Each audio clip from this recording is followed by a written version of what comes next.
मुफ्ती मुजीब रहमान जा बयान जी समात ला मुफ्ती मुजीब साहब जो यूट्यूब चैनल ज़रूर सब्सक्राइब कंदा। फ़अऊज़ु बिल्लाहि मिनश्शैतानिर्रजीम बिस्मिल्लाहिर्रहमानिर्रहीम वक़ालल्लाहु तआला इन्नल्लाह अश्तरा मिनल मुअमिनीना अनफुसहुम व अमवालहुम बिअन्न लहुमुल जन्नह वक़ालल्लाहु तआला फ़ी मक़ामि आख़र कुल्लु नफ्सिन ज़ाइक़तुल मौत वक़ाल नबी सल्लल्लाहु अलैहि वसल्लम अल जन्नतु तहता ज़िलालुस सुयूफ़ सदक़ल्लाहुल अज़ीम व सदक़हुन नबीयुल करीम व अला आलिहि व सहबिहि अजमईन इला यौमिद्दीन। फ़अऊज़ु बिल्लाहि मिनश्शैतानिर्रजीम बिस्मिल्लाहिर्रहमानिर्रहीम अल्लाहुम्मा सल्लि अला मुहम्मद व अला आलि मुहम्मद कमा सल्लैता अला इब्राहीम व अला आलि इब्राहीम इन्नका हमीदुम मजीद। अल्लाहुम्मा बारिक अला मुहम्मद व अला आलि मुहम्मद कमा बारकता अला इब्राहीम व अला आलि इब्राहीम इन्नका हमीदुम मजीद।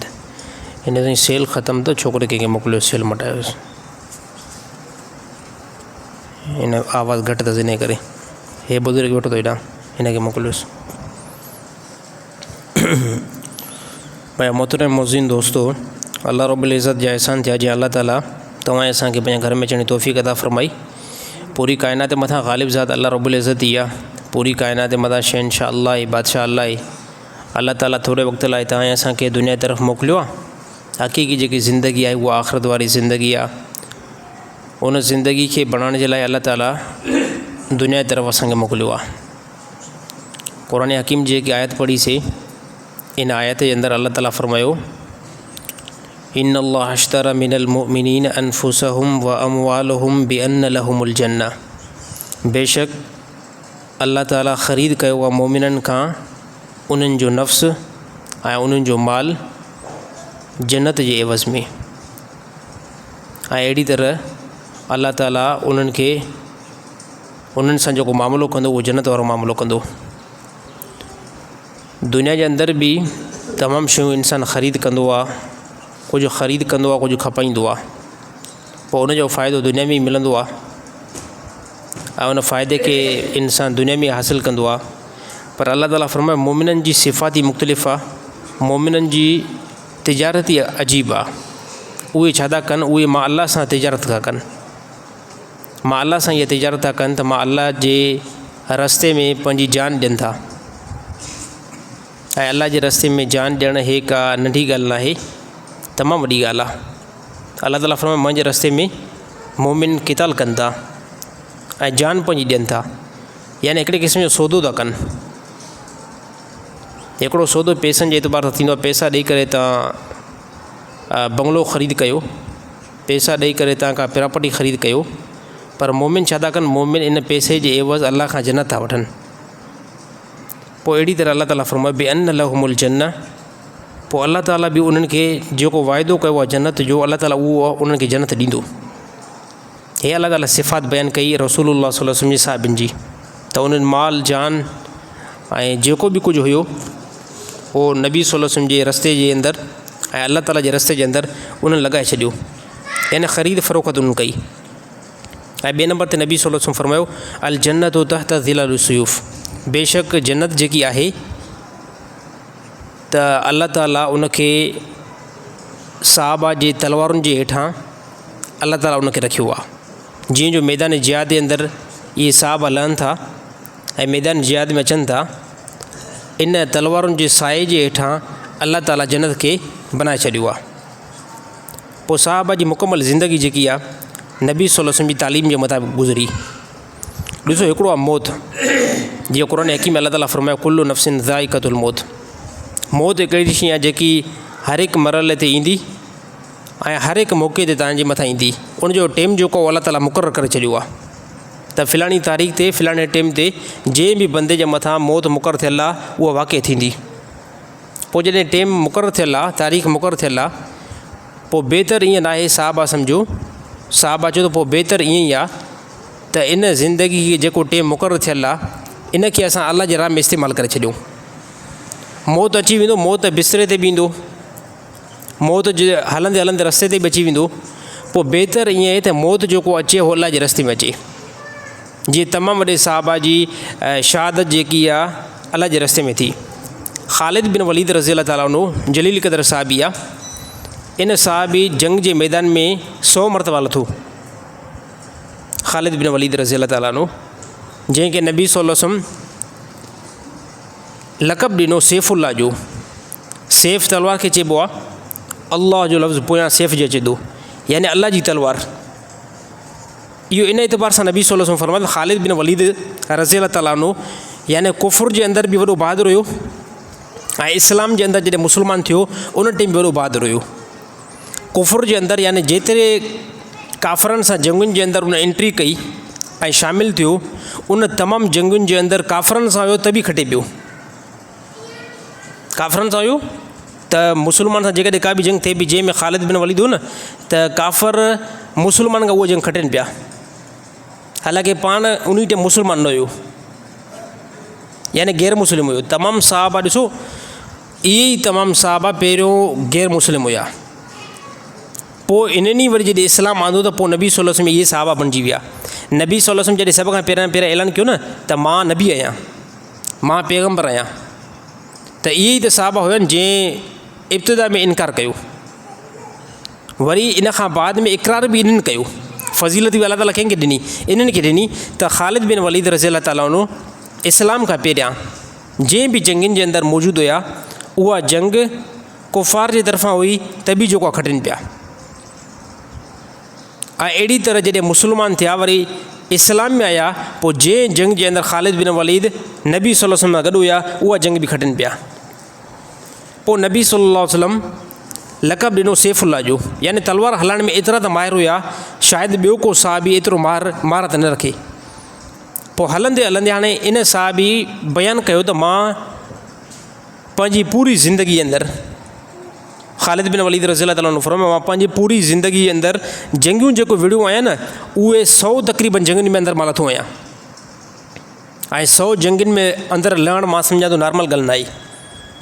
हिकिड़ो बंदो हिकु जंग में वियो हुजे, ॿी जंग में वियो हुजे, 3 में, 4 में, 5 में, त 100 जंग में जेको हेठि लथल हुजे त मां सम्झां थो इन जी महारत जंग जे अंदरि तमामु वॾी हूंदी। फरमायो 100 जंगुनि जे अंदरि मां लथुमि, ऐं जंहिं बि 100 जंग जे अंदरि लथुमि उहा इस्लाम जे तरफ़ां हुई या कुफ़ार जे तरफ़ां हुई, जंहिंमें मां उहा जंगियूं असां खटियूं पिया। पोइ इन साहिब जो आख़िरी जेको टाइम थियो, हालांकि 100 जंगुनि जे अंदरि शहीद न थिया, 100 जंगुनि जे अंदरि चाहिनि ईअं पिया त को न को तरीक़ो अचे जंहिंमें मां अल्लाह जे रस्ते में शहीद थी वञा, ऐं तमन्ना बि इहा हुई। पोइ अची करे ख़ालिद बिन वलीद रज़ी अल्लाह ताला अन्हु बिस्तरे ते सुता हुया ऐं अहिड़ी तरह बीमार थिया, उन बिस्तरे ते मौत अची वियो। यानी जिते मौत तव्हांजो मुक़ररु थियल आहे, उहो मौत उते अची करे रहंदो। ऐं अहिड़ी तरह इन साहिबी खे तमन्ना हुई त मौत अचे पर शहादत मौत अचे। अहिड़ी तरह नबी सल्लल्लाहु अलैहि वसल्लम बि ईअं ई फरमायो, ए साहबा मौत जी तमन्ना कयो, अच्छा शहादत जी तमन्ना कयो, मौत न आहे घुरनो, मौत जी तमन्ना न आहे करणी, ऐं मौत अल्लाह खां घुरनो बि न आहे। जेकॾहिं का बि मुसीबत को टेंशन अची वियो, बसि अल्लाह ताला खां इहा घुरणी, या अल्लाह इन मुसीबत खे ऐं टेंशन खे परेशानी खे या अल्लाह परे कर। बाक़ी मौत अल्लाह खां घुरनो न आहे। मौत जो टाइम मुक़ररु थियल आहे, उहो पंहिंजे टाइम ते अची करे ई रहंदो। त ख़ालिद बिन वलीद रज़ी अल्लाह ताला अन्हु खे जेके आख़िरी लम्हा थिया उहे बिस्तर ते थिया, ऐं पोइ फरमायूं त मां जंहिं जंग जे अंदरि लथुमि उहा सभु जंगियूं असां खटियूंसीं, उहा चाहे इस्लाम जी तरफ़ां हुई चाहे कुफ़ार जी तरफ़ां हुई। पर मूंखे हैरानगी न थिए थी त मूंखे जेको हिन टाइम मौत अचे थो, उहो मौत अचे थो बिस्तरे ते। हालांकि तमन्ना इहा हुई त अल्लाह जे रस्ते में वञी करे मां शहीद थियां, ऐं इन मुताबिक़ अल्लाह ताला उहे शहादत वारी अल्लाह ताला नियत बि हिननि खे ॾिनी हूंदी। बसि साईं छॾे ॾियोसि, बसि हिनखे सही थो हले, नंढा वठी आयो छा? हे त इन में न ईंदा, नंढो सेल आहे न, वॾो सेल आहे, रखे छॾियो, पोइ आदि में कमी अची वेंदा बसि। त हे साहबा जी जेका ज़िंदगी हुई, ऐं अहिड़ी तरह इन साहिबी जे मथां ज़िंदगी पूरी ऐं मौत जेको वाक़ई थी वियो। हालांकि इन साहिबी जवानी बि ॾिठी ऐं पंहिंजो विचो हिसो बि ॾिठो, ऐं अहिड़ी तरह आख़िरी हिसो बि ॾिठो, पर आख़िरी में रिज़ल्ट इहो निकिरो त मौत वाक़ई थींदो। सर हर हिकु हालत में, हर हिकु सूरत में मौत तव्हांखे न छॾींदो। पोइ ॿियो हिकिड़ो साहबी आहे मसअब बिन उमर रज़ी अल्लाह ताला अन्हु। नबी सल्लल्लाहु अलैहि वसल्लम जो जॾहिं ऐलान मक्का जे अंदरि वधी वियो नबूअत जो, त नबी सल्लल्लाहु अलैहि वसल्लम दावत आम हलाई, साहबा बि दावत खे आम हलायो। त पोइ इन तमामु साहबा में हिकिड़ो साहबी आहे मसअब बिन उमर रज़ी अल्लाह ताला अन्हु। इहो साहबी तमामु वॾो मालदार साहबी हुयो। मालदार साहबी तमामु वॾे आला जेको घराने खां हुयो ऐं रोज़ानो जेको लिबास पंहिंजो चेंज कंदो हुयो, यानी हिकिड़ो लिबास पाइनि त पोइ ॿियो लिबास दुबारा उनखे न पाईंदा हुया, एतिरो माल हुयो। पोइ हिन साहबी इस्लाम क़बूल कयो, नबी सल्लल्लाहु अलैहि वसल्लम मथां ईमान आंदो। ईमान आणण खां बाद में वालिदेन इन खां नाराज़ थिया, वालिदेन नाराज़ थिया, पीउ बि नाराज़ थियो, माउ बि नाराज़ थी, इन सां गॾोगॾु घरवारी बि नाराज़ थी। त तूं वञी करे हिकु ॿिए मज़हब खे फॉलो कयो आहे, ॿिए मज़हब खे तूं इख़्तियार कयो आहे, तूं असांजे नसल खां ई जेको हाणे कटिजी वियो आहे, हाणे तूं हलियो वञ, जाॾां जो तूं आहीं ओॾां हलियो वञ। त एॾी सारी बादशाहियत, सुकून, राहत, एॾे सारे महलात खे सभिनी खे उन साहबी खे छॾिणो पियो। इस्लाम ईंदो आहे क़ुर्बानी सां, इस्लाम ईंदो आहे क़ुर्बानी सां, अलाह राज़ी थींदो आहे क़ुर्बानी सां, अलाह जी रज़ा में नसीब थींदी आहे क़ुर्बानी सां। ईअं न आहे तव्हांजे मथां टेंशन बि न आयो हुजे, मुसीबत बि न आई हुजे ऐं फौरी तौरु जेको अलाह बि राज़ी थिए, ईअं असरु न थींदो, ईअं बिल्कुलु बि न थींदो। हालात तव्हांजे मथां ईंदा। क़ुरान हकीम में अलाह ताला काफ़ी मक़ामात ते फ़रमायो, वल नबलुवन्नकुम बिशैइन मिनल ख़ौफ़ि वल जूअ व नक़्सिन मिनल अमवाल वल अनफुस वस्समरात। अलाह ताला फ़रमायो तव्हांखे असां आज़माईंदासीं, तव्हांजे माल खे असां नुक़सानु ॾींदासीं, तव्हांजे नफ़्सनि खे असां मौत ॾींदासीं, ऐं अहिड़ी तरह तव्हांजे तिजारत खे असां नुक़सानु ॾींदासीं। पोइ आख़िरी में अलाह ताला फ़रमायो व बशिर साबिरीन, जेको इन मरहलनि जे मथां सब्र कंदो त उहो ई जेको आहे कामयाबु बंदो आहे। त इहो साहबी इन वटि तमामु ज़्यादा माल हुयो, तमामु ज़्यादा यानी उहिदा हुया। पोइ जॾहिं इस्लाम में आया त पोइ वालिदेन सभु कुझु खसे छॾियो। हता की रिवाज में एतिरो आयो त इन साहबी खे आख़िरी टाइम में पंहिंजी माउ कपिड़ा बि लाराए विधा, त तोखे कपिड़नि पाइण जी बि हाणे ज़रूरत न आहे, इहे कपिड़ा बि असांजी कमाई आहिनि। जेकॾहिं अगरि वापसि कुफ़र जी तरफ़ अचे थो त पोइ तोखे सभु कुझु वरी मुबारक आहे, पोइ इहो ई तुंहिंजो महल रहंदो, तुंहिंजा बादशाहियत रहंदी ऐं इहा ई तुंहिंजी घरवारी रहंदी, सभु कुझु तोखे यानी जीअं पहिरियों तुंहिंजी इज़त कयूं पिया ईअं तुंहिंजी इज़त रहंदी। पर जेकॾहिं अगरि इस्लाम जी तरफ़ वञे थो त पोइ तोखे यानी चंपल पाइण जी बि ज़रूरत न आहे, असांजे घर खां चंपल बि तूं असांजे घर जी न पाईंदे। पोइ हिन साहबी आख़िरी टाइम में यानी पंहिंजी कमीस बि लाथी, कमीस लाइण खां बाद में जेकी गोॾ हुई उहा गोॾ बि जेको आहे उनजी माउ उनखे बर्दाश्त न पई करे, चए इहा बि लाहे करे तूं असांखे वापसि कर, छाजे करे तूं असांजो मज़हब छॾे चुको आहीं, असांजो मज़हब तूं छॾे चुको आहे, तूं ॿियो को मज़हब वञी करे इख़्तियार कयो आहे। त मसअब बिन उमर रज़ी अल्लाह ताला अन्हु फ़रमायो एतिरो त मुंहिंजे मथां रहम कयो वञे, मूंखे कम से कम कपिड़ा त छॾिया वञनि, त माउ ऐं पीउ जो त कंहिं क़िस्म जो कोई बि थो करे छॾींदासीं, यानी तमामु वॾे वाइज़ खां बाद में। पोइ आख़िरी में उनजे पीउ मां सम्झो त हाणे शायदि असांजी ॻाल्हि खे नथो मञे, पोइ हिन जी घरवारी मथां हिन जी ॻाल्हि खे पंहिंजे वकड़ में आणी, छो त बाज़ो क़द बंदो पंहिंजे पीउ माउ जी ॻाल्हि खे एतिरो वेलो न ॾींदो, घरवारी जी ॻाल्हि खे मथां वेलो ॾींदो आहे। त मसअब बिन उमर रज़ी अल्लाह ताला उनजी घरवारी खे इख़्तियार कंदो, वञी करे मसअब बिन उमर खे सम्झाए त इन जंहिं मज़हब खे तूं यानी इख़्तियार कयो आहे, इन मज़हब खे तूं छॾे ॾे ऐं मां तुंहिंजी घरवारी रहंदमि, जेकॾहिं अगरि इन मज़हब खे फॉलो करेंदो त पोइ मां तुंहिंजी घरवारी न आहियां ऐं ॿार बचा बि तुंहिंजा न रहंदा। पोइ घरवारी वञी करे ॿुधायोसि, चए ॾिस मूंखे तूं हासिलु करण जे लाइ तूं वॾा यानी मुश्किलात जो सामनो तो करिणो पियो, मां पाण हिकु शाही नसल जी आहियां ऐं शाही ख़ानदान जी आहियां, बहितर तुंहिंजे लाइ ईअं त मां तुंहिंजी ज़ाल हमेशह थी करे रहंदमि, सिर्फ़ु एतिरो त चवणो पवंदो न नबी जे मज़हब खे तूं छॾे ॾे, ॿियो छा थींदो, सिर्फ़ु एतिरो चवणो पवंदो। त मसअब बिन उमर जॾहिं ईमान जी हक़ीक़त दिलि में अंदरि लहंदी आहे, पोइ हलावत महसूसु थींदी आहे, हलावत मां मुराद मिठास आहे, मिठास जेकी आहे महसूसु थींदी आहे, त इहा साहबा खे महसूसु उन टाइम, बल्कि साहबा आज़मायो इन मिठास खे, नबी जे मथां ईमान आणे उन मिठास खे साहबा यकीन तौर ते महसूसु कयो, त कुफ़ुर जे तरफ़ वञण पोइ साहबा खे ईअं महसूसु थिए पियो जीअं बाहि में घिरणु, कुफ़ुर जे तरफ़ वापसि साहबा खे मोटणु ईअं लॻे पियो जीअं थणनि खां खीर खे पोइ ते मोटाइणु नामुमकिन आहे, बाहि में घिरणु इंसान जे लाइ मुश्किल आहे, त साहबा जो कुफ़ुर ॾे फिरणु ईअं मुश्किल हुयो। त मसअब बिन उमर खे फ़रमायो घरवारी घरवारी चुसि तूं जेको आहे इस्लाम खे छॾे करे असांजे मज़हब खे ई फॉलो कर। त चई मां सभु कुझु छॾे चुको आहियां, वालिदनि खे छॾे चुको आहियां, पीउ माउ खे छॾे चुको आहियां, ऐं अहिड़ी तरह तो घरवारी खे मां छॾे सघां थो, घरवारी खे बि मां छॾे सघां थो। त पोइ आख़िरी में मसअब बिन उमेर रज़ी अल्लाह ताला उन खे घर में कपिड़ा बि पाइण जे लाइ न, सिर्फ़ु हिकिड़ो नॉर्मल कंबल जंहिंखे ॿधी करे रसूलुल्लाह सल्लल्लाहु अलैहि वसल्लम मजलिस में पहुतो, उन मजलिस में पहुतो। पोइ नबी सल्लल्लाहु अलैहि वसल्लम ॾिठो मसअब बिन उमेर खे फजर नमाज़ थी, अल्लाह जे नबी फरमायो केरु साहबी वेठो आहे? त पोइ साहिबनि चयो साईं मसअब बिन उमेर वेठो आहे। पोइ अल्लाह जे नबी खे पंहिंजी पूरी दास्तान, छो त इस्लाम पहिरियों क़बूल करे चुका हुया। पोइ अल्लाह जे नबी फरमायो तव्हांजे लाइ अल्लाह ताला बहितर जो मामिलो कंदो। पोइ जंग ओद जे अंदरि मसअब बिन उमेर लथा, जंग ओद में लथा। त पोइ इन ई जंग जे अंदरि मसअब बिन उमेर शहीद थिया। जॾहिं शहीद थिया त पोइ नबी सल्लल्लाहु अलैहि वसल्लम ॾिठो त मसअब बिन उमेर जो हिकिड़ो हथ बि कटियल आहे ऐं ॿियो हथ बि कटियल आहे, ऐं अहिड़ी तरह जिस्म ते इंतिहाई वॾा खंजर लॻल आहिनि ऐं तलवारुनि जा निशान आहिनि, तलवारुनि जा निशान आहिनि। पोइ नबी सल्लल्लाहु अलैहि वसल्लम जॾहिं आख़िरी में तदफ़ीन जो टाइम आयो त इहो साहबी जेको शाही घर जो हुयो, शाही नसल जो हुयो, ऐं अहिड़ी तरह उम्दा लिबास पाईंदो, ऐं हिकिड़े ॾींहं में जेको लिबास पाए उहो सुभाणे लिबास न पाई।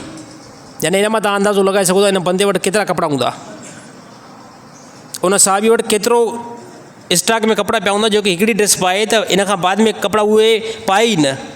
आख़िरी जेको टाइम थियो इस्लाम जे अंदरि त उहो जेको कफ़न ॾिनो वञे पियो, नॉर्मल हिकु चादर ॾिनी वञे पई जेकी पेरनि ते पहुचाई वञे त सर मुबारक ज़ार पियो थिए, ऐं सर ते रखी वञे त पेर ज़ार पिया थियनि। पोइ साहिबनि जो साईं हाणे कफ़न जेको आहे एतिरो ई अकुल असां वटि। इन अॻिते पोइ अल्लाह जे नबी फरमायो हीअं कयो सर ते चादर ॾेई छॾियो ऐं अहिड़ी तरह पेरनि ते कुझु खजी जा जेको आहे फड़का रखी छॾियो, ऐं ईअं ई उन साहबी खे मदफ़ून तदफ़ीन कयो वियो ऐं अल्लाह ताला उन साहबा जो मक़ाम जन्नत बणाए छॾियो। त मौत अचणी आहे सर, हर हिकु हालत में मौत अचणी आहे। बहितर ईअं थिए त असांजी मौत जेकी अचे उहा ईमान सां अचे, ईमान जी हालत में मौत अची वई, इहा कामयाबी वारी मौत आहे। हालांकि इहो साहबी जेकॾहिं अगरि अल्लाह न करे, हालांकि साहबा जी दिलि जे अंदरि इहो वहम गुमान बि न पियो वञे, पर जेकॾहिं उन दुनिया जी तरफ़ मोटनि आहे त ज़िंदगी त थोरी हुई न, थोरी ज़िंदगी खां बाद में हमेशह आख़िरत में वबाल ॾिसणो पई आहे। पर उन्हनि ॾिठो त असांखे तालीम जेकी कंहिं ॾिनी आहे, नबी सल्लल्लाहु अलैहि वसल्लम ॾिनी आहे। बसि थोरे टाइम खां बाद में दुनिया जी थोरी तकलीफ़, थोरी आज़माइश, इन खां बाद में हमेशह लाइ राहत। त जवानी में अल्लाह ताला जी इबादत कयो, इहा जवानी हमेशह साथ न ईंदी आहे, इहो हुस्न जेको हमेशह न हलंदो आहे, इहो माल तव्हांजो हमेशह न हलंदो। इनखे वॾी स्पीड में जेकी आहे फ़नाइयत अचे थी, स्पीड में इनखे फ़नाइयत अची वई, तव्हांजी मुकमल जवानी अची करे पोड़ ते बीहंदी, मुकमल हुस्न उनखे ज़वाल अची वेंदो। पर इन हुस्न जे अंदरि, जवानी जे अंदरि जेकॾहिं अल्लाह खे राज़ी कंदो, अल्लाह ताला वॾी तव्हांजी क़ीमत लॻाए छॾींदो। ऐं अल्लाह ताला क़दरदान आहे, अल्लाह ताला कंहिं बि बंदे जी हिकिड़ी नेकी खे बि ज़ाया न कंदो। तव्हांजी हर हिकु नेकी अल्लाह वटि जेकी आहे उहा नोट थींदी वञे थी। अल्लाह राति जेकॾहिं हुजे त अल्लाह ताला कंहिं बि इंसान खां गाफ़िल न आहे, जेकॾहिं ॾींहुं आहे त अल्लाह ताला कंहिं बि इंसान खां गाफ़िल न आहे। तव्हां हज़ारे पर्दनि जे अंदरि लिकी करे नेकी कयो था, हज़ारे पर्दनि जे अंदरि, हज़ारे कमरनि जे अंदरि जेकॾहिं लिकी करे नेकी कयो था, सर उहा नेकी जो असरु तव्हांजे चहिरे ते ज़ाहिर थींदो बिल्कुलु। अल्लाह वटि उहा नेकी तव्हांजी नोट थी वेंदी। ऐं जेकॾहिं हज़ार पर्दनि जे अंदरि गुनाह था कयो, उन गुनाह जी नौस तव्हांजे चहिरनि ते ईंदी। तव्हां इंसाननि खे गाफ़िल करे सघो था, तव्हां इंसाननि खे धोखो ॾेई सघो था, अल्लाह खे धोखो जेको नथा ॾेई सघो। त केॾी बि लिकियल नेकी हुजे, उनजो असरु अल्लाह ताला इंसान जी दिलि में रखंदो आहे। ऐं केॾी बि गुनाह जेको आहे, कहिड़ो बि गुनाह तव्हां लिकाए करे कयो था, उनजो असरु बि तव्हांजे चहिरे ते ईंदो ऐं माण्हुनि जी दिलि में तव्हांजी नफ़रत अची वेंदी। त मौत जेको आहे कंहिं बि मरहले में न छॾींदो। अच्छा, बिलाल हबशी रज़ी अल्लाह ताला अन्हु, हे बि जलील क़दर साहबी आहिनि, नबी सल्लल्लाहु अलैहि वसल्लम सां तमामु वॾो अरसो गुज़ारियो, मोज़न रसूल बि आहिनि। ऐं आख़िरी टाइम में जॾहिं आख़िरी में मौत जा आसार अचणु शुरू थी विया ऐं बिस्तरे ते लेटियल पिया ऐं घरवारी मथां बीठी हुई, ऐं पोइ घरवारी हाय अफ़सोस में रोअणु लॻी त मुंहिंजो मुड़ुसु आहे नेठि जुदाई जो ग़म जेको घरवारी जे मथां बि थींदो आहे। पोइ रुनी, पोइ घरवारी खे चवंदा रोअण जो हे टाइम मौक़ो न आहे, हे टेम हे जेको मौक़ो आहे हे ख़ुशी जो मौक़ो आहे, हे ख़ुशी जो। त साहबा इहो ॾिसो इहे अल्फाज़ साहबा छो फरमाया त हे जेको मौक़ो आहे हे ख़ुशी जो आहे। हालांकि तव्हांजे मथां मौत अचे मुंहिंजे मथां असां त हाली लड़ज़ण शुरू थी वेंदासीं, असां त हाली लड़ज़ण शुरू थी वेंदासीं। मौत जी ॻाल्हि ॿुधी करे अलाए छा थो थिए असांखे, को माण्हू मरी वियो असां हिलणु शुरू थी वियासीं। छाजे करे इहा कैफ़ियत थी अचे? इन एतबार सां इहा कैफ़ियत अचे थी असां आख़िरत लाइ कुझु बनायो न आहे।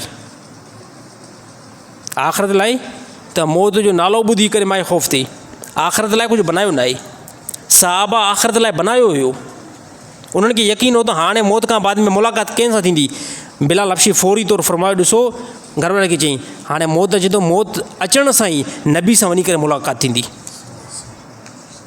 इहो यकीन हो त असांजा जेके अमाल आहिनि, असांजी जेकी ज़िंदगी आहे उहा गुज़री आहे नबी सल्लल्लाहु अलैहि वसल्लम तरीक़े ते। असांजा अमाल अहिड़ा अमाल आहिनि, अल्हम्दुलिल्लाह यकीन हुयो अहिड़ा अमाल आहिनि जो मौत खां बाद में रसूल सां वञी करे मुलाक़ात थींदी। घरवारे खे चई नबी सां मुलाक़ात थिए ऐं पोइ मूंखे इन में ग़म हुजे, मूंखे त ग़म न आहे, मूंखे ख़ुशी आहे, मूंखे ख़ुशी आहे त मुंहिंजे मथां जेको हिन टाइम मौत ईंदो ऐं मलकल मौत मुंहिंजो रूह कब्ज़ कंदो, वञी करे रसूल सां मुलाक़ात कराईंदो। ऐं यकीन तौर ते मौत खां बाद में उन साहिबनि जी मुलाक़ात वञी करे रसूल न थी। क़ुरान हकीम में बि अलाह ताला ईअं फरमायो,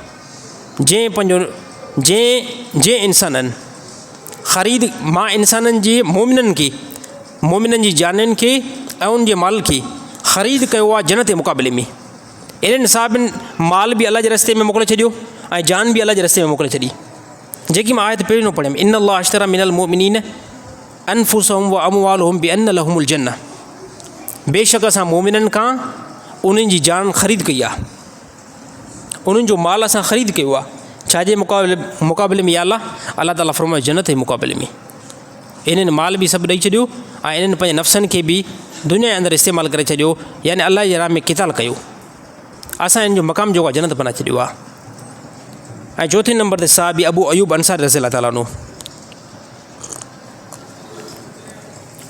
हे तमामु उहे साहबा जेके जलील क़दर साहबीन, हे को नॉर्मल साहबा न आहिनि, हे तमामु वॾा साहबीन ऐं जंहिंजो मक़ाम रसूलुल्लाह सल्लल्लाहु अलैहि वसल्लम ख़ुदि बयानु कयो। तमामु अहिड़ा साहबा जंहिंजे बारे में अलाह जे नबी साद बिन उबादा रज़ियल्लाहु ताला अन्हु, हे अहिड़ो हिकु साहबी आहे जंहिंजे बारे में नबी सल्लल्लाहु अलैहि वसल्लम जी ज़बान मुबारक मां इहे अल्फाज़ निकिता, अलाह जे नबी फरमायो इन साहबी जे मथां मुंहिंजे पीउ मां क़ुर्बान हुजनि। इन साहबिन जे मथां साद बिन उबादा जे मथां मुंहिंजो पीउ मां क़ुर्बान हुजे।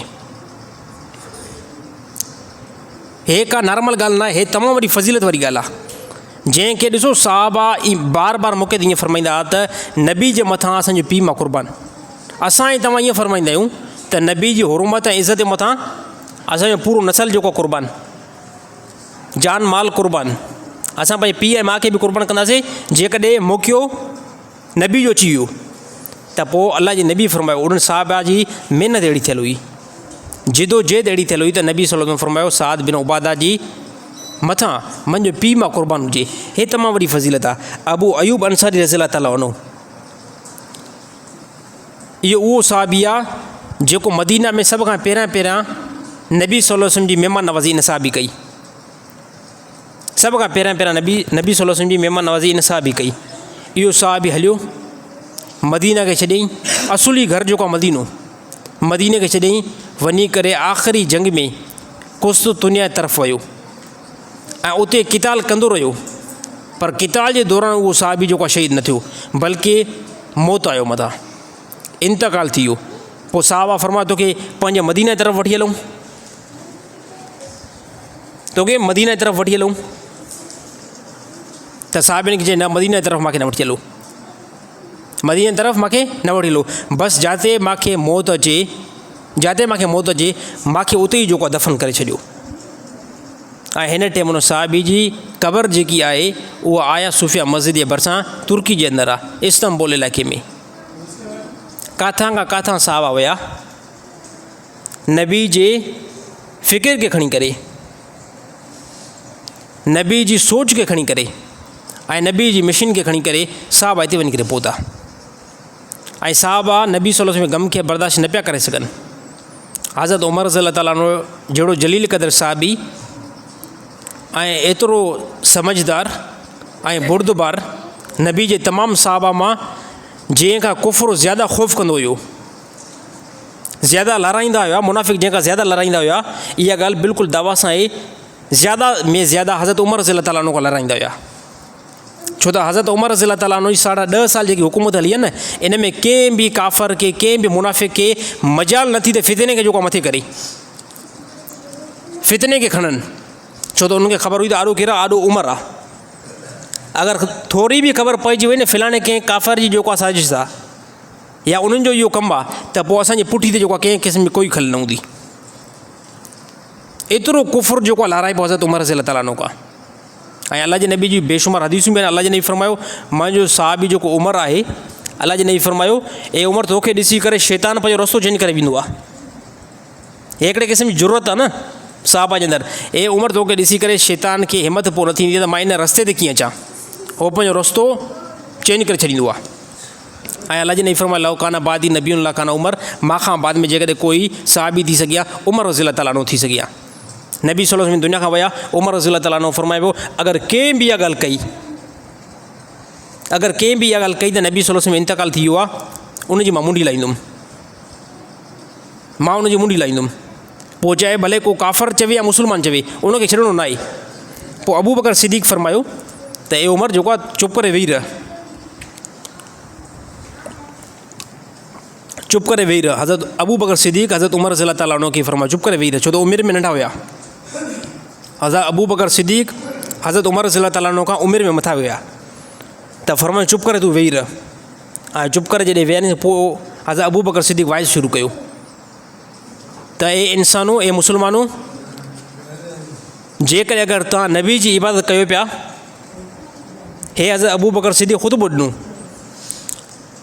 ऐं तमामु मुहदसिन फरमायो आहे, हज़रत अबू बकर जो इहो उम्मत जे मथां तमामु वॾो एहसान आहे। जॾहिं तमामु वॾा साहबा हैरान थी विया, परेशान थी विया, उन टाइम तमामु उम्मत खे कंट्रोल करायो हज़रत अबू बकर सिद्दीक़। पोइ हज़रत अबू बकर सिद्दीक़ इहो फरमायो नबी सल्लल्लाहु अलैहि वसल्लम वफ़ात जे टाइम त ए इंसानो, जेकॾहिं अगरि तव्हां नबी सल्लल्लाहु अलैहि वसल्लम जी इबादत कयो पिया, त पोइ तव्हांखे यकीन थियणु खपे नबी सल्लल्लाहु अलैहि वसल्लम दुनिया छॾे विया आहिनि, यानी इंतकाल करे विया आहिनि। ऐं जेकॾहिं अगरि तव्हांखे इहो यकीन आहे त असां नबी जी इबादत न पिया कयूं, बल्कि असां अकेले अल्लाह जी इबादत कयूं पिया, पोइ तव्हांखे यकीन थियणु खपे उन अल्लाह जे मथां कॾहिं बि मौत न ईंदो आहे, उन अल्लाह जे मथां कॾहिं बि मौत न ईंदो। पोइ हाणे तव्हां कहिड़ी ॻाल्हि खे वठो था त तमामु मुस्लमान चओ त असां अल्लाह जी इबादत कयूं पिया, असां अल्लाह जी इबादत कयूं पिया। ऐं पोइ फरमायो जेकॾहिं अल्लाह जी इबादत कयूं पिया, पोइ यकीन थियणु खपे नबी सल्लल्लाहु अलैहि वसल्लम दुनिया छॾे विया आहिनि। छा पोइ नबी सल्लल्लाहु अलैहि वसल्लम दुनिया छॾे विया, तव्हां उॻते पेर पंहिंजे इस्लाम खां मोटी वेंदव, उॻते पेर पंहिंजे इस्लाम खां मोटी वेंदव। साहबा खे ज़ेन नशीन बनायूं, छा पोएं पेर इस्लाम खां मोटी वेंदव? त साहबा फरमायो न, कंहिं क़िस्म जो कोई इस्लाम खां न मोटंदासीं, इस्लाम खां कीअं मोटींदासीं? फरमायो ईअं ई इस्लाम ते दाइम क़ाइमु रहो। पोइ क़ुरान हकीम जूं आयतूं पढ़ियूं, उहे आयतूं जंहिंमें अल्लाह ताला फरमायो त ए नबी तव्हांजे मथां इहो मौत ईंदो, ऐं जेके तव्हां खां पहिरियां रसूल आया उन्हनि जे मथां इहो मौत ईंदो, उन्हनि जे मथां मौत। त इहा जॾहिं तक़रीर हज़रत उमर रज़ी अल्लाह ताला अन्हु ॿुधी करे, पोइ हज़रत उमर रज़ी अल्लाह ताला अन्हु हेठि वेही रहिया ऐं यकीन थी वियो त नबी हे दुनिया छॾे विया आहिनि, नबी हे दुनिया छॾे विया आहिनि। त पहिरियों हज़रत उमर रज़ी अल्लाह ताला अन्हु एतिरो जल्दबाज़ छो थिया? इन करे मोहबत जी अलामत आहे। जंहिं बंदे सां ज़्यादा मोहबत हुजे, ॾिसो कॾहिं कॾहिं अल्लाह माफ़ करे, ॾिसो दुनिया सभिनी खे छॾणी आहे, दुनिया सभिनी खे छॾणी आहे। काफ़िर माण्हुनि जा काफ़ी पुट हादसनि में मरी विया आहिनि, वालदेन हादसे में मरी विया आहिनि, हाँ वालदेन बि हादसे में, तमामु अज़ीज़ बि जेको हादसे में मरी विया आहिनि। अचानक जेको मौत ईंदो आहे उन ते बंदे खे ज़्यादा सदमो ईंदो आहे। अगरि कोई बि कंहिंखे ॿुधाइनि त तुंहिंजो पुटु हादसे में हिन टाइम शहीद थी वियो आहे, त उहो पहिरियों चवंदो न न चरियो थियो आहे छा, चरियो थियो आहे छा, तुंहिंजो दिमाग़ु ख़राबु आहे, तुंहिंजो दिमाग़ु ख़राबु आहे, मुंहिंजो पुटु मां हिन सां हाणे ई ॻाल्हायो आहे। त पहिरियों जंहिंसां ज़्यादा मोहबत हूंदी आहे उहो बंदो उन ॻाल्हि खे तस्लीम न आहे कंदो। मोहबत जी हिकिड़ी अलामत हूंदी आहे न। को रिश्तेदार हूंदो न, रिश्तेदार परे जो, उहो चवंदो यार वाक़ई मौत यकीनी आहे। ग़रीब वियो हूंदो त जेको पंहिंजो अज़ीज़ हूंदो उहो तकड़ में ॻाल्हि खे तस्लीम बिल्कुलु न कंदो। उहो छाजे करे उहो न कराईंदो आहे त न मुंहिंजो पुटु ज़िंदा आहे, मुंहिंजो पुटु ज़िंदा आहे। कुझु टाइम खां बाद में जॾहिं घंटो गुज़रंदो आहे 2-3, पोइ उहो बि यकीन करणु शुरू कंदो आहे त वाक़ई जेको आहे मुंहिंजे पुट जे मथां मौत वाक़ई थियो आहे। त जंहिंसां मोहबत ज़्यादा हूंदी आहे, जंहिंसां मोहबत ज़्यादा हूंदी आहे त मौत जी ख़बर उहो तकड़ में तस्लीम न कंदो। त सेम साहबा बि ईअं फौरी तौरु तस्लीम नबी जी वफ़ात न पिया कनि। जॾहिं हज़रत अबू बकर सिद्दीक़ वाइज़ कयो, बाद में जेको साहबनि तस्लीम कई। ऐं साहबा जे मथां अजीबो ग़रीब इहा कैफ़ियत मथां शाये थी वई। त मया भारत दोस्तो इन ई दीन खे, इन इस्लाम खे नबी सल्लल्लाहु अलैहि वसल्लम तमामु उम्मत आॾो पेश कयो, उम्मत ये आॾो पेश कयो। ऐं असांजी फ़लाहियत कंहिं बि तरीक़े जे अंदरि न आहे, कंहिं बि तरीक़े जे अंदरि असांजी फ़लाहियत न आहे। असांजी फ़लाहियत नबी सल्लल्लाहु अलैहि वसल्लम जे तरीक़े में आहे। जीअं साहबा जी ज़िंदगी ॾिसो, साहबा जी ज़िंदगी कीअं चेंज थी वई। साहबा जी ज़िंदगी कॾहिं पढ़ो, कॾहिं फ़ारिग मौक़े में साहबा जी ज़िंदगी पढ़ो त साहबा जी ज़िंदगी कीअं चेंज थी वई। हज़रत बिलाल हबशी रज़ी अल्लाह ताला उन जी ज़िंदगी कीअं चेंज थी वई। जो नबी सल्लल्लाहु अलैहि वसल्लम उनजे बारे में बयानु कयो, अल्लाह जे नबी फरमायो जन्नत में तमामु मुस्लमान एंट्री कंदा, मां तमामु साहबा जन्नत में दाख़िल थींदा। पर हिकिड़ी ख़ुशूसियत बयानु कयूं, अल्लाह जे नबी फरमायो मुंहिंजो साहबी बिलाल हबशी जन्नत में पहिरियों उहो क़दम रखंदो, जन्नत में पहिरियों क़दम उहो ई रखंदो। निस्बत कहिड़ी आहे? निस्बत रसूलुल्लाह सल्लल्लाहु अलैहि वसल्लम जी ज़ात वारी आहे। निस्बत इहा ई आहे। बिलाल हबशी पाण ग़ुलाम ऐं हबश इलाइक़े में जंहिं बंदनि जो कलर जेको आहे तेज़ सांवरो थिए ऐं जंहिंजा चप जेको आहे यानी उनजे शिकिल ऐं माहौल जे एतबार सां थोरा वॾा थियनि ऐं कॾहिं बि उन्हनि जा वॾा थियनि, त उहे हबश इलाइक़े वारा अक्सर बंदा ईअं हूंदा आहिनि। ऐं बिलाल हबशी ग़ुलाम, पीउ ॾाढो सभु ग़ुलाम, पर चाहे जॾहिं नबी जी ग़ुलामी में अगरि कोई बंदो अचे थो त अल्लाह ताला उनजो मक़ाम बुलंद करे थो छॾे, अल्लाह ताला उनजो मक़ाम बुलंद थो करे छॾे। त नबी सल्लल्लाहु अलैहि वसल्लम जी वफ़ात खां बाद में बिलाल हबशी मदीना में न रहिया, मदीना में न रहिया। पोइ थोरे ई टाइम में नबी सल्लल्लाहु अलैहि वसल्लम जी वफ़ात थी, मदफून नबी सल्लल्लाहु अलैहि वसल्लम करे रोज़े मुबारक में नबी सल्लल्लाहु अलैहि वसल्लम खे लाहे करे, ऐं पोइ साहबा काफ़ी साहबा जिहाद में निकिता, काफ़ी साहबा जिहाद में निकिता। उनमें बिलाल हबशी बि निकितो, बिलाल हबशी बि निकितो। फौरी तौर तकड़ में निकिता। ऐं इन खां बाद में 4 या 5 महीना गुज़री विया, पोइ जेको मदीना तरफ़ न पिया अचनि। चवनि पिया बाद में बि न ईंदासीं, बिलाल हबशी फरमा बाद में बि न ईंदासीं। छाजे करे त मदीना में जॾहिं नबी जी असां चेहरे मुबारक खे न ॾिसंदासीं त पोइ मां बर्दाश्त न थी सघंदो। हालांकि ॿियनि साहबनि बर्दाश्त कयो इन गम खे, पर बिलाल हबशी फरमा न नबी सल्लल्लाहु अलैहि वसल्लम जी ज़ियारत न थिए त इहो मरहलो मुंहिंजे लाइ इंतहाई मुश्किल आहे। त 4 महीना शाम जे तरफ़ ग़ालिबन विया जिहाद में, 4 महीननि ताईं मोटी न आया। पोइ हिकु वाक़ियो जेको आहे तमामु घणो तफ़सीली आहे। पोइ 4 महीननि खां बाद में नबी सल्लल्लाहु अलैहि वसल्लम ख़्वाब में आया। 4 महीना जिन जो कंप्लीट थिया न, पोइ नबी सल्लल्लाहु अलैहि वसल्लम ख़्वाब में आया।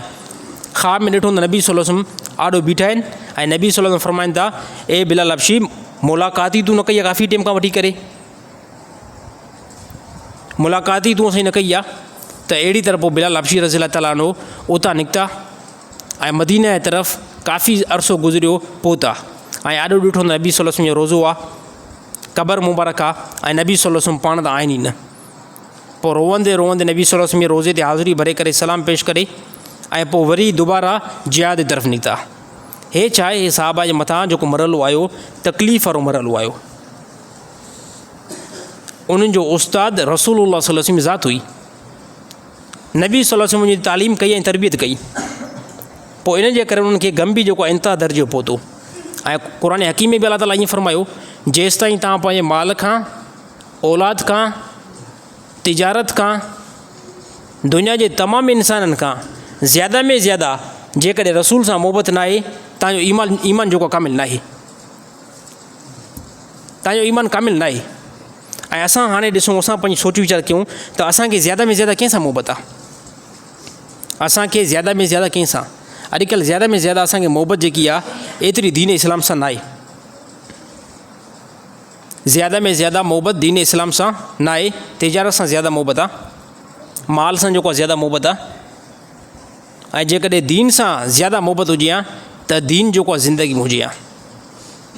अल्हम्दुलिल्लाह हाणे बि आहे जेके बंदा नमाज़ पढ़नि था, शुक्र करणु खपे हिन ते। बाक़ी दीन सिर्फ़ु इन जो नालो न आहे। सिर्फ़ु नमाज़ मां पढ़ां थो दीन इन जो नालो न आहे। सिर्फ़ु मां रोज़ा रखां थो दीन इन जो नालो न आहे। सिर्फ़ु मां हज कयां थो दीन इन जो नालो न आहे। सर इन खां अलावा घणियूं शयूं आहिनि। इन खां अलावा घणियूं शयूं आहिनि जंहिंखे इस्लाम चइबो आहे। सिर्फ़ु नमाज़ ऐं रोज़ो ऐं हज ताईं इस्लाम मौजूदु आहे। इन खां अलावा हुकूकुल इबाद जे अंदरि तमामु वॾियूं शयूं अचनि थियूं। अल्लाह ताला खां दुआ आहे त अल्लाह ताला इन तमामु शयुनि ते मुस्लमाननि खे अमल करण जी तौफ़ीक़ अता फ़रमाए।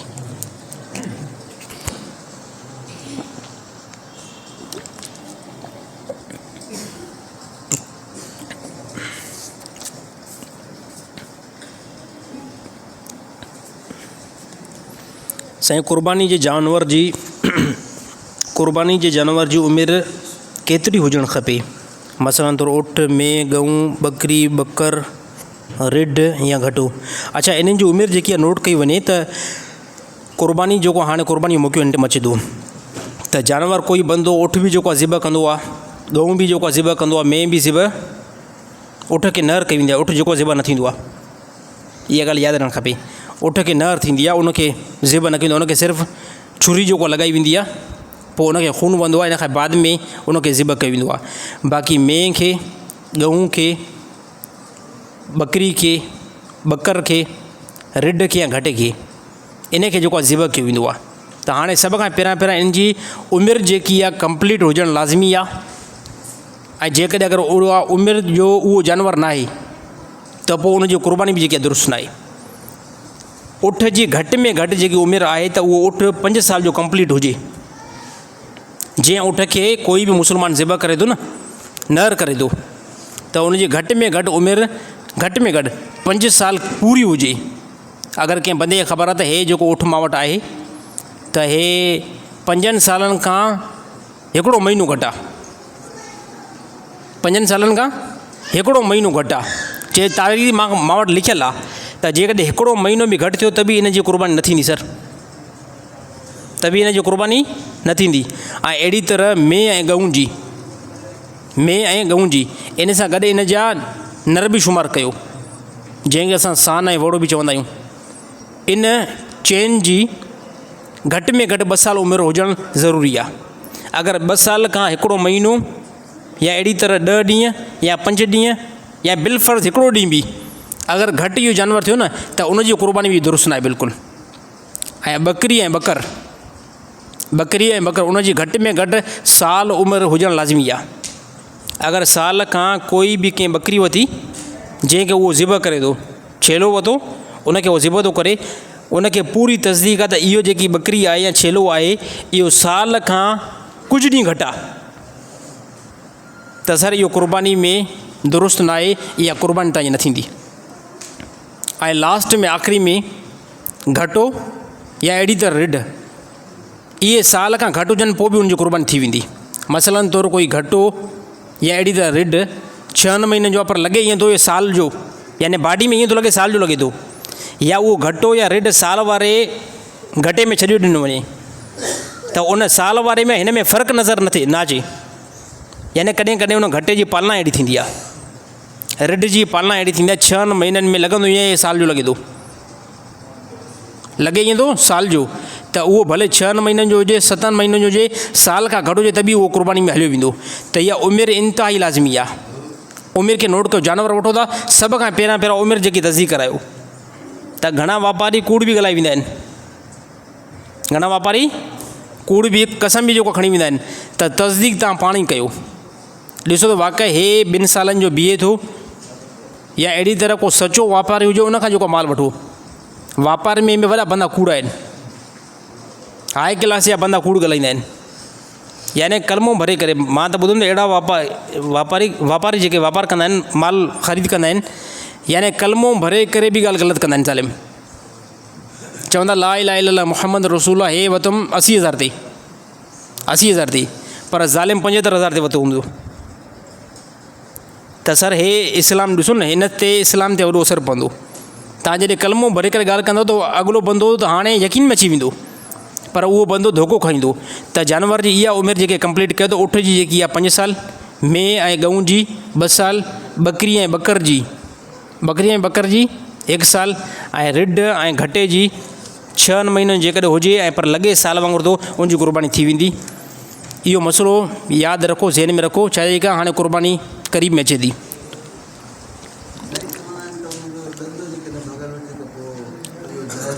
ॾंद जो इशू ई न आहे, उमिरि कंप्लीट आहे, भले ॾंद भॻल न हुजे। हा, उमिरि जेकॾहिं पूरी आहे, साल उमिरि पूरी आहे, बकरी ऐं बकर जी साल पूरी आहे, कोई माण्हू तस्दीक थो साल इन जी पूरी आहे त हुनखे ज़िब करे सघो था। उमिरि जो हुजणु लाज़मी आहे। साईं तव्हां पहिरियों मौलवी चओ पिया त टीवी हराम आहे, हाणे तव्हां मौलवी पाण टीवी ते अचो था, उहो भला कीअं? इन जी वज़ाहत कयो। वॾो ख़तरनाक माण्हू आहे, वॾो बहितरीनु सुवालु कयो अथई। पहिरियों चए टीवी हराम आहे, हाणे तव्हां मौलवी पाण टीवी ते अचो था। यार ॻाल्हि तुंहिंजी भली आहे, ॻाल्हि में तुंहिंजी में पावर आहे, तुंहिंजी ॻाल्हि में पावर न आहे। तुंहिंजी ॻाल्हि में जंहिं ॻाल्हि कई आहे न, तुंहिंजी ॻाल्हि में पावर न आहे, तूं ॻाल्हि खे सम्झो न आहे। असां चयूं पिया न पहिरियों टीवी हराम आहे। हा साईं, मौलवीनि पहिरियों चयो न, जेका 10 साल पहिरियां त टीवी हराम आहे। उन टाइम घणा मौलवी हुया, उन टाइम मुफ़्ती हुया ग़ालिबन 100-150 मुफ़्ती जेके चवनि पिया टीवी हराम आहे। हाणे 1000 मुफ़्ती चवनि था टीवी हराम आहे, हाणे बि चवनि था। हा, उन टाइम फ़तवा ॾियण वारा 150 हुया, हाणे फ़तवा ॾियण वारा 1000 आहिनि, ऐं 1000 बि इहा ॻाल्हि कंदा टीवी हराम आहे। पर कहिड़ी टीवी खे हराम कयो अथऊं? जंहिं टीवी जे अंदरि औरतूं नचनि, फिल्मूं हलनि, ड्रामा हलनि, म्यूज़िक हलनि, सर अहिड़ी टीवी हराम आहे, अहिड़ी टीवी हराम आहे। इन टीवी जे बारे में असां हुकुम लॻायोसीं न, जेकॾहिं अगरि इन टीवी जे अंदरि क़ुर थो हले त कंहिं क़िस्म जो कोई बि हराम न आहे। असांजो जहिड़ो मटीरियल सां न आहे, टीवी सां त मुंहिंजो जहिड़ो ई न आहे। टीवी में शीशो लॻल आहे, मुंहिंजी शीशे सां कंहिं क़िस्म जो कोई बि दुश्मनी न आहे। उलमा जेकी फ़तवा ॾिनी उन फ़तवा ते गौर कंदा कयो त उलमा टीवी खे हराम करार ॾिनो कहिड़े एतबार सां, छा हले थो उनजे अंदरि हराम आहे। उलमा फरमायो उनजे अंदरि अक्सर औरतूं थियूं अचनि। तव्हां ड्रामा था ॾिसो, फिल्मूं था ॾिसो न, म्यूज़िक थो हले, इन एतबार सां उलमा फरमायो हराम आहे। उन टाइम 150 उलमा फ़तवा ॾिनी, हाणे 1000 मौलवी फ़तवा था ॾियनि। चवंदा आहिनि न मौलवी पहिरियों फ़तवा ॾींदा आहिनि, पोइ कुझु टाइम खां बाद में वरी मौलवी जॾहिं उहो पाण शइ खणंदा पहुचंदा उहो हलल आहे। हे बिल्कुलु तव्हांजो ग़लति ज़हन आहे, हे बिल्कुलु तव्हांजो ग़लति ज़हन आहे। मां हिकिड़ो मिसाल ॾियां। हिकिड़े बंदे टीवी वरिती, LCD वरिती, इन एतबार सां त मस्जिद में LCD असां लॻाईंदासीं ऐं उन में CCTV कैमरा लॻाईंदासीं। छा लॻाईंदासीं? CCTV कैमरा, ताकी चोर बोर जेको चङी तरह नज़र अचे। त इनखे त कंहिं क़िस्म जो कोई बि असां हराम नथा चई सघूं। छाजे करे? इन जे अंदरि जेकी तस्वीर हलंदी उहा इन एतबार सां ताकी मस्जिद जी हिफ़ाज़त थी, ताकी मस्जिद जी हिफ़ाज़त थी। अगरि अहिड़ी LCD कोई बंदो बाज़ार मां ख़रीद करे आयो ऐं घर में लॻायूं, उन में सिर्फ़ु म्यूज़िक थो हलाए, औरतुनि जो नाच थो हलाए, हा औरतुनि जी ग़लति सीन थो हलाए, त सर इस्लाम फरमायो इहा जेकी हराम आहे। छाजे करे? क़ुर हकीम में अल्लाह ताला फरमायो ए ईमान वारो पंहिंजी नज़रुनि खे झुकायो जंहिं टाइम तव्हांजा ॾाढो औरतूं अचनि। त उलमा फरमायो इन जे करे असां हराम जो हुकुम लॻायो आहे। बाक़ी जेकॾहिं अगरि LCD जे अंदरि क़ुर जी तिलावत हले थी, कंहिं मौलवी जो बयानु थो हले, त कंहिं क़िस्म जो कोई बि हराम न आहे। असांजो फोकस आहे हराम शयुनि ते, असांजो फोकस छा आहे? हराम शयुनि ते। साईं छुरी आहे न, छुरी मार्केट खां तव्हां ख़रीद कयो, छुरी मार्केट खां ख़रीद कयो, 100 रुपए जी छुरी मिले थी। हिकिड़े बंदे ख़रीद कई, घर में ॾींदुमि, घरवारी हिन खे सब्ज़ी जेको आहे हिन सां कटींदी। त हे छा आहे? हे हलाल आहे न? हे हलाल आहे, हे असांजी ज़रूरत आहे। पर हिकिड़े बदमाश छुरी ख़रीद कई, कहिड़े एतबार सां? छुरी ख़रीद करे बंदे खे राति जो ज़िबह कंदुमि, इहो हलाल या हराम? त डिपेंड तव्हांजे मथां आहे कहिड़े एतबार सां ख़रीद कयो था, कहिड़े एतबार सां तव्हां ख़रीद कयो था। अगरि टीवी तव्हां ख़रीद कई, LCD ख़रीद कई इन एतबार सां त हिन सां मस्जिद जी हिफ़ाज़त कंदासीं, इन में सिर्फ़ु मस्जिद CCTV कैमरा लॻाईंदासीं, त कंहिं क़िस्म जो कोई बि हराम न आहे। जीअं छुरी को बंदो ख़रीद करे सब्ज़ी कटण जे लाइ, त कंहिं क़िस्म जो कोई बि हराम न आहे, गुनाहगार बि न थींदो, बल्कि नेकी मिलंदी। ऐं कोई बंदो इन लाइ ख़रीद करे त मां कंहिं बंदे खे ज़िबह कयां, कंहिंखे क़तल कयां, सर पोइ हराम आहे। हथियार ख़रीद करणु दुरुस्त आहे, पंहिंजी हिफ़ाज़त लाइ बंदो को ख़रीद करे थो न, पिस्टोल, G3, वटसठ जेके बि हथियार आहिनि सभु ख़रीद करे चवे मुंहिंजी जान जी हिफ़ाज़त लाइ इहे मुंहिंजे घर में पिया हुजनि। हे बिल्कुलु दुरुस्त आहे। ऐं कोई बंदो डाकू हथियार इन एतबार सां ख़रीद करे त मां इन सां शूट करे ऐं गाॾियूं फोड़ींदुमि, त चाहे दुकान त हिकिड़े तां ख़रीद कंदो न साईं, दुकान हिकिड़े तां ख़रीद थींदो न, हो बि ख़रीद कंदो 1000 रुपये में, हो बि कंदो 1000 रुपये में, पर हो कहिड़ी नीयत सां ख़रीद थो करे, हो पंहिंजी जान जी हिफ़ाज़त लाइ बिल्कुलु जाइज़ आहे। ऐं हो बंदनि खे लुटण जे लाइ त नाजाइज़ आहे। त सर TV जे बारे में जेकी उलमा फ़तवा ॾिनी आहे, इन फ़तवा ते उलमा बीठा आहिनि, भरी न विया आहिनि, बल्कि असां बीठा आहियूं। असां जंहिं शइ जी मना कई आहे न, उन शइ खे सिर्फ़ु तव्हां न ॾिसो। बाक़ी हिन ज़माने में जेकर उलमा जा बयान हलनि था, ॾिसो बंदा बि केॾा वॾा, माण्हुनि जो जेको ज़हन आहे न उहो बि अजीबो ग़रीब ज़हन आहे, अहिड़ो अजीबो ग़रीब ज़हन आहे जो अगरि का नेकी जी ॻाल्हि कयो, नेकी जी अगरि ॻाल्हि कयो त उन ते बि बंदनि जो एतिराज़, अगरि नेकी जी ॻाल्हि न कयो तव्हां मुला त हक़ चओ ई नथा, जंहिं टाइम हक़ चऊं था त उते उहा बि ॻाल्हि उनखे बहितर नथी लॻे, ऐं जंहिं टाइम असां हक़ नथा चऊं उन टाइम बि उहा ॻाल्हि उनखे दुरुस्त नथी लॻे। त पहिरियों असांखे कंहिं सदी चवनि पिया साईं तव्हां वञी करे तबलीग जेको आहे काफ़रनि खे कयो, तव्हां तबलीग वञी करे काफ़रनि खे कयो। त मां ॻाल्हि कयमि त काफ़रनि खे असां तबलीग असांजे उलमा कई आहे, ऐं अलाए केतिरा मुस्लमान बि थिया आहिनि, ऐं उनजो मां सबूत बि जेको आहे पेश कयुमि। मां हेतिरे अंदरि काफ़रनि खे ब्राज़ील जे अंदरि अब्दुल्ला मक्सी मौलाना मुस्लमान कयो आहे, त पोइ वरी हिकिड़े बंदे मुस्लमान अहिड़ा चालिक थियो, चए काफ़रनि खे वञी करे तबलीग कयो था, पंहिंजा मुस्लमान नमाज़ी न आहिनि, काफ़रनि खे वञी करे तबलीग कयो था पंहिंजा मुस्लमान। हिते तबलीग कयूं न, हिते तबलीग कयूं, असांजे मुस्लमान जी खोपड़ी फिरियल उहे छा चवनि यार वञी करे काफ़रनि खे तबलीग कयो, ऐं जंहिं टाइम काफ़रनि खे तबलीग कयूं पोइ चवंदा हिते पंहिंजा नमाज़ी न आहिनि, तव्हां वञी काफ़रनि खे वञी करे तबलीग कयो था। हे उहो ई मिसाल आहे, हिकिड़ो बंदो पुट सां गॾु जेको आहे चढ़ियो, गॾ ते चढ़ियो, ऐं पुट बि गॾ ते चढ़ियो, पीउ बि गॾ ते चढ़ियो, हिकिड़े ॻोठ खां गुज़र कयूं, जंहिंजो गुज़र कयूं त पोइ ॻोठ वारनि ॾिठो, ॻोठ वारनि चयो वॾा ज़ालिम जोड़े, पीउ पुट खे चयो वॾा ज़ालिम जोड़े, चए गॾ ॾिसो गॾ जे मथां ॿई ज़ालिम वेठा आहिनि। त पोइ हरमा खे जेको आहे जेको पीउ हुनखे यार वाक़ई अहसासु महसूसु, यार वाक़ई ॻोठ वारा सही था चवनि। त पोइ पुट खे चई यार पुट तूं लह भला, मां तुंहिंजो पीउ आहियां, अची ॾाढी सां आहियां, मां गॾ ते वेठो हुजां, तूं जेको आहे पैदल हल। त हुन चयो बाबा बिल्कुलु मां ॻाल्हि क़बूल आहे, ॿिए ॻोठ खां गुज़र कयूं, त हुन ॻोठ वारनि चयो ॾिसो केॾो अची ॾाढी सां ज़ालिम आहे, पुट खे पंधु हलाए ऐं पाण जेको गॾ ते वेठो आहे। पोइ वरी पीउ खे बि हया थियो, यार वाक़ई अलाए हे ॻोठ वारा बि सही था चवनि। पोइ साईं पुट खे चवणु तूं गॾ ते चढ़, मां जेको आहे पैदल थो हलां।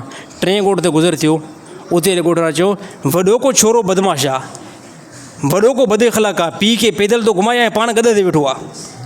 हिन चयो यार इहा बि ॻाल्हि जेकी आहे ग़लति आहे, इहा। पोइ पीउ चयो हाणे ईअं था कयूं, तूं बि गॾ हल ऐं मां बि गॾ हलां थो, पैदल था हलूं, हल भाउ हलो पैदल।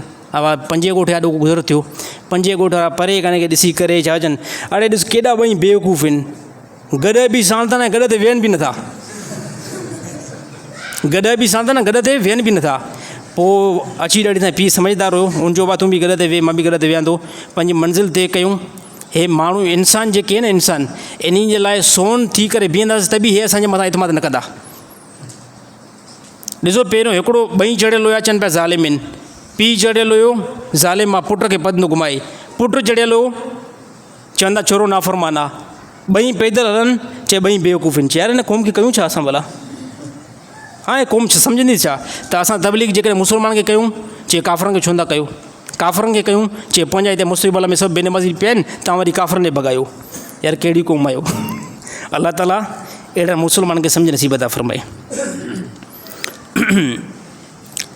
छा असां क़ुर्बानी जा पैसा कंहिं ग़रीब खे ॾेई सघूं था या न? अच्छा, क़ुर्बानी जा पैसा कंहिं बि ग़रीब खे ॾियणु दुरुस्त न आहिनि। क़ुर्बानी जा पैसा कंहिं बंदे जे मथां क़ुर्बानी लाज़िम आहे न, त पोइ घणा न्यूट्रल बंदा, बेवकूफ़ बंदा, उहे वरी हुनखे सम्झाईंदा आहिनि अॻिले की अड़े यार सभु दुनिया जे अंदरि सभई छेला बकरा ज़िबा था कनि, तूं हाणे क़ुर्बानी जा पैसा ग़रीब खे ॾेई छॾ, तूं इहे पैसा ग़रीब खे फलाणे खे ॾेई छॾ।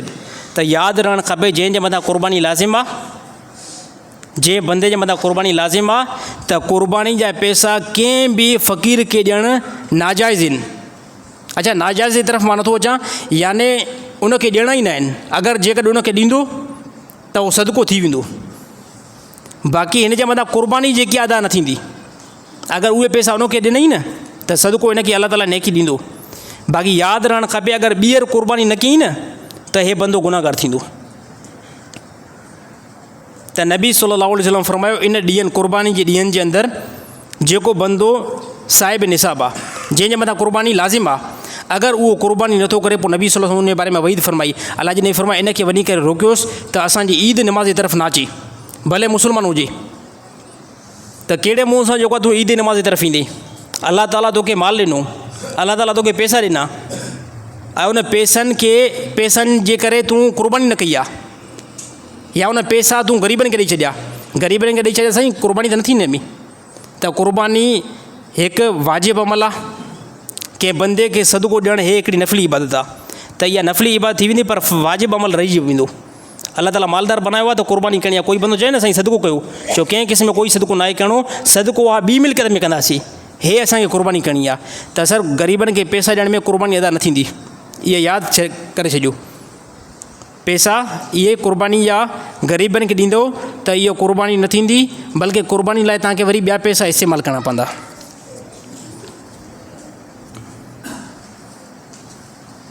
साईं काफ़ी माण्हू चवंदा आहिनि त हज़रत बिलाल हबशी रज़ी अल्लाह ताला अन्हु हिकु मरतबे आज़ान न चई ऐं सिजु न उभिरियो, इहा ॻाल्हि कीअं ताईं दुरुस्त आहे?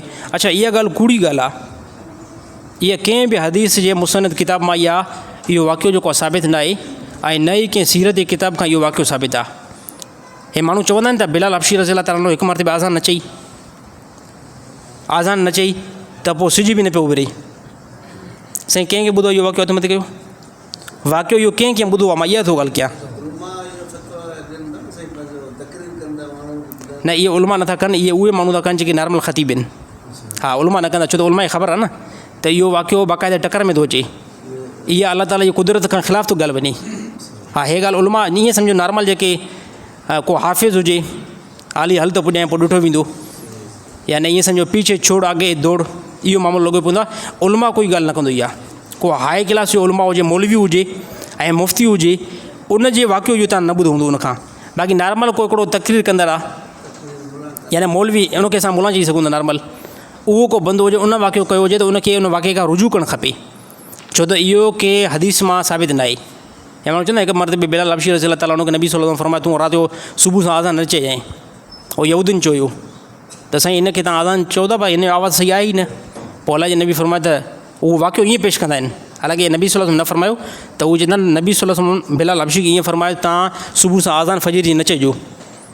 त पोइ बिलाल हबशी पंहिंजी छुरी जेको आहे ज़िबान जे मथां रखे वेठो त जेसिताईं जेको आहे फजर जी आज़ान अगरि ॿुधां सिजो भरंदो त पोइ मां पंहिंजी ज़िबान खे जेको करे छॾींदुमि, हालांकि साहबी जे लाइ बि तो ईंदा। ऐं इहा सिज न उभरणु हे अलाह जी मंशा ते बि वॾी जेको आहे, यानी ईअं सम्झो अलाह जी तोई ते बि वॾो असरु आहे। छाजे करे हे जेको निज़ाम आहे न, हे निज़ाम हे अलाह जे कंट्रोल में आहे, ऐं इहो निज़ाम अलाह जे कंट्रोल खां अलावा ॿिए कंहिंजो मोहताज न आहे।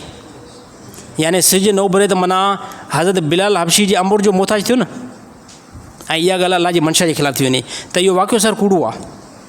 इनखे काफ़ी उलमा काफ़ी मुफ़्तिन बयानु कयो त इहो वाक़ियो अगरि कोई बि बंदो तव्हांखे ॿुधायो आहे त इहो वाक़ियो कूड़ो आहे, अहिड़ी का बि रिवायत सही कुतुब मां मालूम न आहे थी।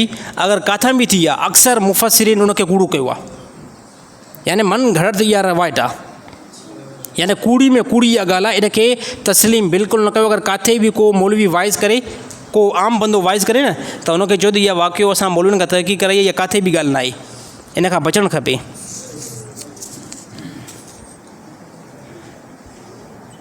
साईं क़ुर्बानी कंहिं बंदनि जे मथां वाजिबु थिए थी?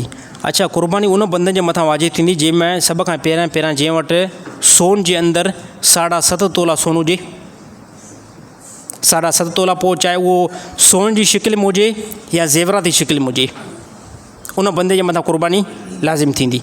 ॿिए नंबर ते उनखां हेठि अचूं था असां, अगरि कंहिं वटि बंदे वटि सोन न आहे, बल्कि उन वटि चांदी आहे, 52 तोला चांदी जेकॾहिं अगरि कंहिं बंदे वटि मौजूदु आहे त उनजे मथां बि क़ुर्बानी जेको आहे लाज़िम ऐं फ़र्ज़ु थींदी। टियों मसइलो इन जे अंदरि अचे थो, कंहिं बंदे वटि 7 तोला साढा सोन न आहे, बल्कि तोलो आहे, हा तोलो आहे, 2 तोला आहिनि, हा उन तोले सां जेकॾहिं अगरि 1 रुपयो बि ज़्यादा रक़म आहे त इहो चांदी जे निसाब ते पहुची वेंदो, इन जे मथां क़ुर्बानी लाज़िम थींदी। छो त 1 तोलो साईं तक़रीबन घणे जो आहे?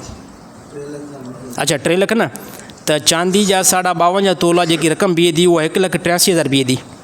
त घटि में घटि ज़कात जेकी लाज़िम थींदी आहे न, घटि में घटि सोन जो रेट त मथे आहे, सोन ते अगरि निसाब न पहुतो त बंदे जी ज़कात अदा न थींदी। फ़िलहालु घटि में घटि जेको शरीयत बयानु कयो आहे त कहिड़ो बंदो घटि में घटि ज़कात कढी सघे थो, त शरीयत ॿुधायो घटि में घटि चांदी अगरि कंहिं बंदे वटि 52.5 तोला आहे या उनजी रक़म आहे, रक़म तक़रीबन केतिरी बीहे थी 52.5 तोले जी, तक़रीबन हिन असांजे मौजूदा ज़माने जे अंदरि 1,83,000 रक़म बीहे थी।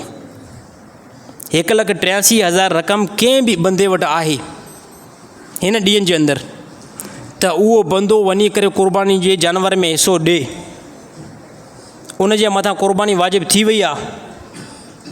अगरि इन खां रक़म घटि आहे, मसलन तौरु 1.5 लख या अहिड़ी तरह लख रुपियो आहे, त इन जे मथां वाजिबु न आहे। वाजिबु न आहे त पोइ हाणे जेकॾहिं कंदो त अलाह ताला अजर ॾींदो, छो त असांजे माशरे में 1 लख रुपयो बि ठहूकी रक़म आहे। इन 1 लख रुपये ते लाज़िम न थींदी। लाज़िम कहिड़ी सूरत में थींदी, जॾहिं 52.5 तोला चांदी जी रक़म ते पहुचे त उहा रक़म हिन टाइम असां तस्दीक करे 1,83,000 बीहे थी। कंहिं बि मुस्लमान वटि 1,83,000 रक़म पई आहे, कंहिंखे ओधर ॾिनल आहे, कंहिंखे ओधर ॾिनल आहे, यार फ़लाणे बंदे जे मथां 6 लख रुपया आहिनि, फ़लाणे बंदे जे मथां 6 लख रुपया आहिनि, ऐं खीसे में हाणे टको बि न आहे, हाणे टको बि न आहे, त छा मां क़ुर्बानी कयां न कयां? तूं क़ुर्बानी कंदी, तूं क़ुर्बानी कंदे कहिड़े एतबार सां कंदी? त 6 लख रुपया जेके पोइ तोखे महीने खां पोइ मिलनि, 2 खां पोइ मिलनि, 3 खां पोइ मिलनि, रक़म कंहिंजी आहे? रक़म त तुंहिंजी आहे न।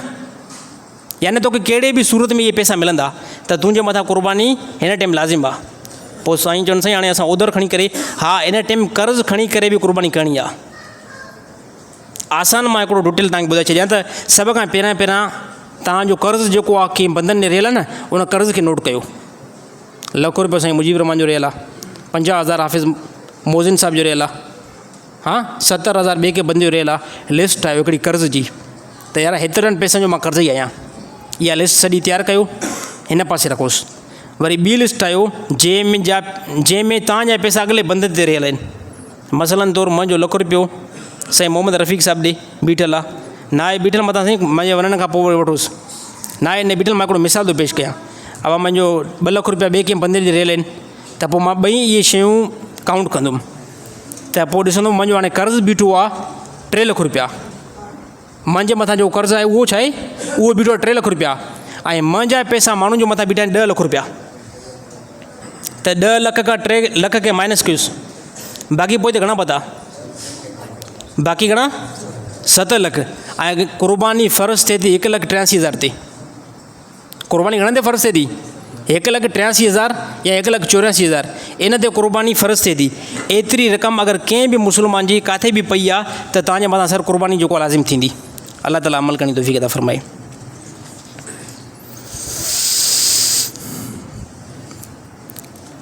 साईं जंहिं जानवर जा सिंग कटियल हुजनि त उनजी क़ुर्बानी कीअं जाइज़ आहे या न? अच्छा, जंहिं जानवर जा सिंग नॉर्मल कटियल आहे, को धक बक लॻल आहे, बाक़ी पोइ ते सिंग बीठल आहे, त उनजी क़ुर्बानी दुरुस्त आहे। थोरो धक लॻल आहे सिंग जे अंदरि, हे मथे निकितल न साईं, ईअं अजीब ग़रीब क़िस्म जा, इहे जेकॾहिं नॉर्मल भॻल आहे त उनजी क़ुर्बानी थी वेंदी। पर जेकॾहिं अहिड़ो भॻल आहे जो जड़ खां उखड़ियल आहे, जड़ खां उखड़ियल ईअं त माना उहो सिंग बीठो ई न आहे हिते खोपड़ी में, उहो बीठो ई न आहे, बल्कि उहो एतिरो उॾियल आहे ऐं एतिरो भॻल आहे जो अंदरां दिमाग़ थो ज़ाहिर थिए, त अहिड़े जानवर जी क़ुर्बानी दुरुस्त न आहे। अहिड़ो जानवर वठो बि न, अगरि वरितो त इन जी क़ुर्बानी न थींदी। बाक़ी जेकर नॉर्मल थोरो ठाह ठुशीअ थियल अथसि, थोरो भॻल आहे, त पोइ ख़ैर आहे, कंहिं क़िस्म जो कोई मसइलो न आहे, थी वेंदी उनजी क़ुर्बानी। साईं अंधे ऐं काणे जानवर जी क़ुर्बानी कीअं आहे? छा उनजी क़ुर्बानी जाइज़ आहे? अंधे ऐं काणे जानवर जी क़ुर्बानी जाइज़ आहे या न? अच्छा, अंधे ऐं काणे जानवर जी क़ुर्बानी जाइज़ न आहे। अंधो या काणो जानवर आहे न, मिले थो न, सस्तो मिले थो, काफ़ी असांजा मुस्लमान ॻोल्हे अल्लाह करे को यार 30,000 ते मिले मूंखे जानवर, अल्लाह करे को बकरी जेको मूंखे 10,000 ते मिले, 15,000 ते मिले, मां क़ुर्बानी कयां। त अल्लाह ताला माल ॾिनो आहे, अल्लाह ताला जे रस्ते में बहितर शइ लॻायो, बहितर खां बहितर, सोणे खां सोनो जानवर आहे न, उनखे जेको अल्लाह जे राह में लॻायो। बाक़ी अंधो जानवर वठो, काणो जानवर वठो, त अंधे ऐं काणे जानवर जी क़ुर्बानी क़बूल न थींदी, ऐं उहो क़ुर्बानी में हलंदो बि न। इन शइ जो तमामु घणो ख़्यालु रखंदा कयो। अक्सर बंदा हिसो ॾींदा आहिनि न कंहिं मौलवी खे, साईं मां तव्हांखे चयुमि साईं ज़िबई किथे कराईंदो या, तव्हां वञी हथ में पैसा पकड़ाए छॾिया, साईं केतिरो आहे? 20,000। अच्छा साईं 20,000 न, साईं 20,000 न, साईं मां जेको आहे जानवर वठी करे बीहारे छॾियमि त कम से कम तव्हां पैसा भरियो था न, पैसा भरण जे टाइम हली करे जानवर ॾिसो, पैसा भरण जे टाइम कम से कम जानवर खे ॾिसो, जानवर आहे ई कहिड़ी कंडीशन जो। छो त माण्हुनि ते अॼुकल्ह एतमाद न कयो सर, बंदनि जे मथां एतमाद न कयो। कहिड़ी ख़बर उहो जानवर टोड़े सघनि था। मां ॻाल्हि कयमि न, घणा अहिड़ा वापारी जेके 5,000 जे लाइ जानवर जे मथां कलमो था भरनि, 5,000 रुपया भॼंदा उन ते कलमो ला इलाहा इल्लल्लाह मुहम्मद रसूल आहे, 80,000 ते वरितो आहे, हालांकि 70,000 ते मिलंदो आहे, 70,000 ते हिन खे पियो हुयो। त माण्हू कलमो ई भरनि था पैसनि जे लाइ। त कोई बि जानवर जेकॾहिं अगरि तव्हां ख़रीद कयो था या काथे क़ुर्बानी जो हिसो लॻायो था न, त मौलवी खे पैसा ॾियो था, हाफ़िज़ खे पैसा ॾियो था, त वञी करे पाण जानवर ॾिसो सही त जानवर कहिड़ी शिकिल जो आहे। अल्लाह ताला अमल करण जी तौफ़ीक़ अता फ़रमाए। साईं अगरि कंहिं जानवर जी ज़बान कटियल हुजे त उनजी क़ुर्बानी छा हुकुम आहे? ज़बान कटियल आहे, नॉर्मल कटियल आहे, सफ़ा थोरी कटियल आहे, पर उन कटियल सां गाह बाह खाई थो वञे। गाह खाइण में कंहिं क़िस्म जो कोई बि उनखे टेंशन न, नॉर्मली कटियल आहे, सफ़ा इंतिहा ई थोरी, त क़ुर्बानी में हली वेंदो। पर जेकॾहिं एतिरी ज़बान कटियल आहे त गाह ई नथो खाई सघे, त महल सां अहिड़े जानवर खे साइड ते कयो, इहो जानवर क़ुर्बानी में न हलंदो सर, इन क़ुर्बानी दुरुस्त न आहे। साईं साहबा ऐं अहलुल बैत में छा फ़र्क़ु आहे?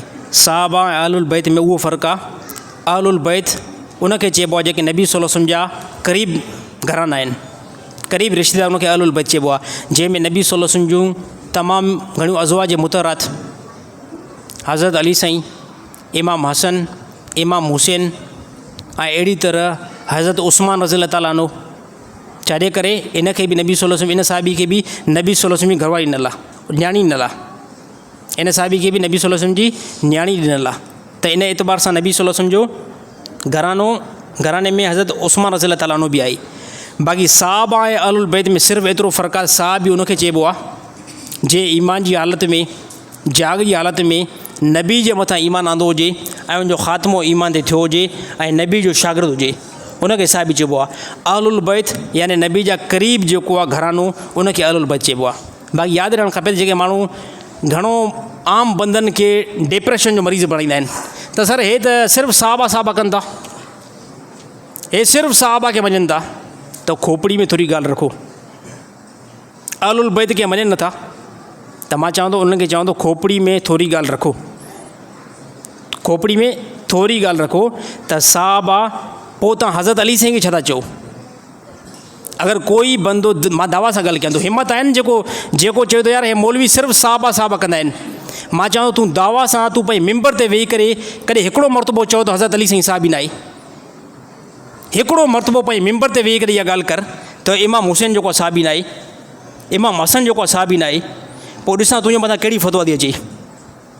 अलाह जो कसम आहे, जेके माण्हू चवंदा आहिनि सिर्फ़ु साहबा ॻाल्हि कंदा, मरी वेंदा, ज़िंदगी में कॾहिं बि इहा ॻाल्हि न कंदा, बल्कि चवंदा हज़रत अली साईं साहबी आहे। सर साहबी जेको मनसब आहे उहो नॉर्मल मनसब न आहे। जंहिं ईमान जी हालत में, जागी हालत में नबी खे ॾिठो हुजे ऐं उनजो ख़ात्मो बि ईमान ते थियो हुजे, त मां पाण तव्हांखे ॿुधाइणु चाहियां थो त नबी सल्लल्लाहु अलैहि वसल्लम खे हज़रत अली साईं ईमान जी हालत में ॾिठो आहे न ॾिठो आहे, इमाम हसन ॾिठो आहे न ॾिठो आहे, बल्कि हे त उहो घरानो आहे जंहिंजो वजूद ई ईमान खां आहे। हे सिर्फ़ु असांखे सिर्फ़ु साईं साहबा खे मञनि था।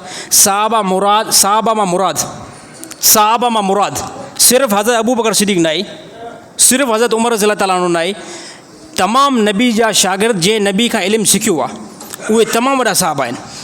बाक़ी अहलुल बैत जो जेको लफ़्ज़ जेको ख़ासि आहे जंहिंखे क़ुर बयानु कयो आहे, उन मां साफ़ मुराद नबी सल्लल्लाहु अलैहि वसल्लम घर वारियूं आहिनि। उन जे मिज़दाक में अम्मा फ़ातिमा बि आई, हज़रत अली साईं बि आई, इमाम हसन बि आई, इमाम हुसैन बि आई। बाक़ी माण्हुनि खे इहो बेवकूफ़ न बनायो त हे सिर्फ़ु साहबा खे, अलाह जो कसम आहे हज़रत अली साईं जहिड़ो को साहबी न आहे, हे जलील क़दर साहब आहिनि। इमाम हसन जलील क़दर साहबी आहे, इमाम हुसैन जलील क़दर साहबी आहे।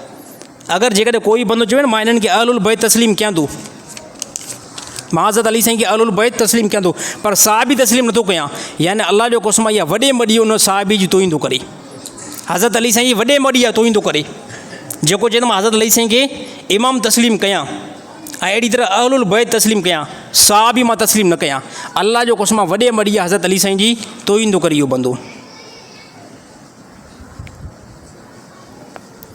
साईं इस्लाम असांखे पर्दे जो हुकुम थो करे, त जेको डोनाल्ड ट्रंप दौरो सऊदी अरब जो कयो ऐं औरतुनि सां मुलाक़ात कराई उन जे बारे में तव्हां छा था चओ? चए बिल्कुलु ग़लति आहे। डोनाल्ड ट्रंप को असांजो कॾहिं बि को रिश्तेदार त न आहे। डोनाल्ड ट्रंप काफ़र आहे, गैर मुस्लिम आहे। इस्लाम इन हद ताईं बयानु कयो त जेकॾहिं कोई आलिम आहे, कोई मुफ़्ती आहे, कोई पीर आहे, साईं हिन घंटी खे बंदि कयोसि, कोई आलिम, कोई पीर, कोई मुफ़्ती, कोई बि बंदो कंहिं बि हिकिड़ी मुस्लमान जी औरत सां हथ मिलाए हे नाजाइज़ हराम अमल आहे। हे इस्लाम बयानु कयो।